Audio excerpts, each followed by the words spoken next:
Hello, crafty friends. My name is Jessica, and welcome back to my channel.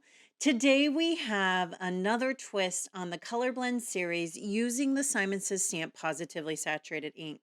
I recently asked in a poll what you would like to see moving forward with these inks, and Distress Oxide combos or pairings or what won the poll. So we're going to go ahead and get started. This is definitely a video that is a work in progress. I picked colors that I thought would go really good together depending on my swatch list, but you're going to see I'm going to pivot a little bit. So first off, I do use two totally different brushes for my oxides and my dye inks. You will see here that I'm going to be using the one without the blue for both my Simon inks and my Distress inks. I have not found a problem with using these inks on the same brushes. I do wipe off in between on a microfiber cloth, and I've never washed these brushes. So I have had no issues using the Distress ink, the originals, with my dye inks like Simon Says Stamp Positively Saturated. So I went ahead and laid down Bubblegum, and then we're going to go ahead and lay in Spun Sugar. Now, this is the only grouping where I did two different color of Distress inks versus, so the Distress Oxide is different than the original. And you're going to see we're going to pivot in just a little bit and make sure that I picked the right one. My Distress Oxide Kitsch Flamingo paired very well with this bubblegum, but when I paired the original color to bubblegum, it just didn't quite look right. But I'll let you be the judge of how that looks. So right now we did Spun Sugar in Distress ink, bubblegum in Simon Says Stamp ink, and then Distress Oxide in Kitsch Flamingo. And I went ahead and added some little titles here at the top. We've got a D for Distress ink, SSS for Simon Says Stamp, and DO for Distress Oxide. Now that we're going to bring in that additional color here in just a minute. This is me pivoting right here. I'm staring at that panel and I am not liking the way that the Spun Sugar is looking. So I'm like, you know what? I'm going to go ahead and do the Kitsch Flamingo and let's see how it works. Kitsch Flamingo in the regular distress color was just looking very much more pink, as you can see here. Now, these inks do dry back, especially the positively saturated inks. It's going to take a little bit of time. They're going to dry back here as we move through to the other colors, but I am going to go ahead and heat set them off camera. So make sure that you wait for the final end of the video to make your decisions. But like I said, that Kitsch Flamingo is definitely leaning a totally different pink color than the bubblegum and the Distress Oxide Kitsch Flamingo.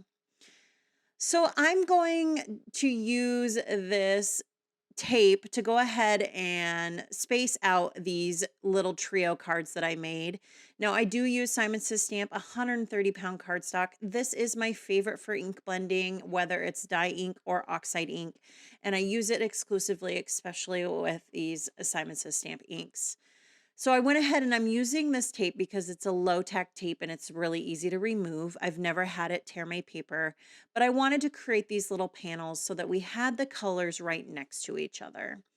So I went ahead and we've added sweets. Now we're going in with picked raspberry in the original Distress ink. This panel is probably the one that I felt like all three colors matched very, very well. As I stated earlier, I do have a swatch book of all of my inks that I have, my Simon inks, my Distress inks, and my Distress Oxides.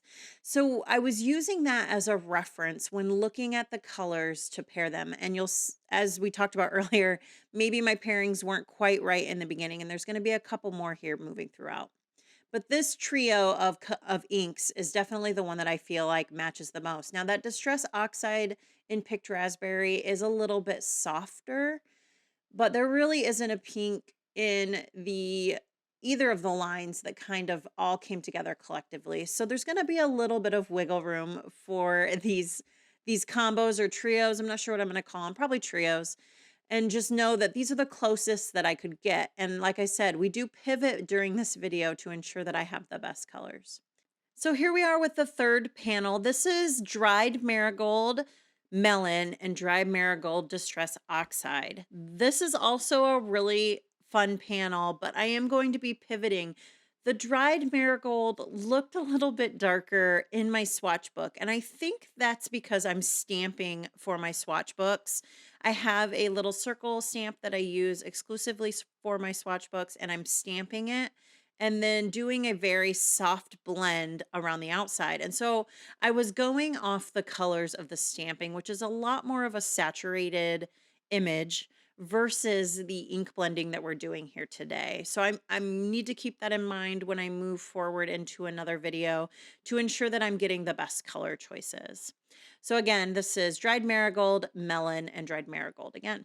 Now I am using a waffle flower grip mat and Squeaky Clean from Brutus Monroe. I love this waffle flower grip mat. I have been using it since the beginning, and I enjoy Squeaky Clean not only for its properties and how it works well to get stamps clean, but it also smells good. I highly recommend the seasonal smells. It is my favorite, especially when they smell like baked goods, because I love baking and I love crafting, and it's two of my favorite hobbies. So now we're going to go ahead and go into the fourth panel. I'm going to be doing 4 panels for this video series moving forward. It's a great amount of time. I can knock these videos out and deliver some decent content in the amount of time that it takes me. So we're going to go with spiced marmalade clay and spiced marmalade oxide. Now this is another panel that I end up pivoting, and I hope that you're okay with that. We're kind of learning this process together, which is really what I wanted it to be. I wanted it to be something that we learn together and experience kind of at the same time. Now, I know I'm doing a voiceover, but you're going to see my process and how I pivot. And I like that aspect because it brings you into my craft room, or at least that I hope that it does. So we're going to be doing a quick clean here, and then we're going to move on to some additional colors to try to see if I can match them better. So after laying the spice marmalade, I decided I didn't like those colors matching the clay. So I went ahead and grabbed my ripe persimmon, and I'm going to go ahead and throw that color down so we can see how it pairs to the clay a little bit better. And as it dries back, I think this is the better color combo. So we're going to do another quick clean. I'm going to go ahead and dry all of these panels off camera using a heat tool.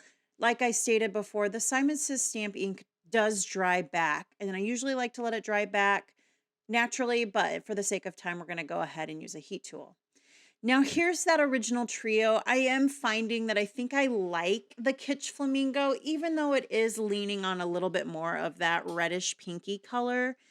But I think Spun Sugar was just a little bit light. So I'm liking it more so with the Kitsch Flamingo. Of course, that Kitsch Flamingo Distress Oxide has a lot of pink in it and is kind of leaning more towards sweets, a very light-handed sweets. That probably would have been good. But we did use sweets here with picked raspberry, and I think it's paired perfectly, but I did go in a little bit heavy-handed. If I went in a little lighter, maybe it would have matched that Kitsch Flamingo a little bit better. Now here's this panel. This is dried marigold and melon, melon being the Simon Says stamp ink. I'm not 100% happy with this. The dried marigold is looking a little bit more yellow, where that melon's more of an orange base. And then here we're going to do this comparison. So clay being the Simon Says stamp color was not really liking that spiced marmalade. It was definitely had a lot more yellow. And so I went ahead and I grabbed ripe persimmon. Now I think if I would have added another layer of clay, this would have matched a lot better. And I'm only noticing that now as I'm doing this voiceover. But I do like the tones of the ripe persimmon and the clay a little bit better than I like the spiced marmalade. But there's a better color. There's a better color for a couple of these. So when I was looking at this and not feeling happy with it, I did decide that I'm going to go ahead and swatch up a few more that are going to match a little bit better. So I went ahead and grabbed my cantaloupe. We're going to go ahead and lay that color down pretty thick and then layer it, and it looks beautiful. So cantaloupe was meant to be paired with spiced marmalade. And then I went ahead and grabbed sherbet. I always say it wrong. Sherbet. And went ahead and did that one really quick, and that pairs beautifully with ripe persimmon. So clay probably has a better pairing out there. I'm going to play with it a little bit more maybe next time, although I have a couple other colors I'm ready to dive into. We'll see. But these are definitely the better trios here, that adding that sherbet and that cantaloupe to these two existing distress oxides was a much better comparison. So here is spiced marmalade and cantaloupe.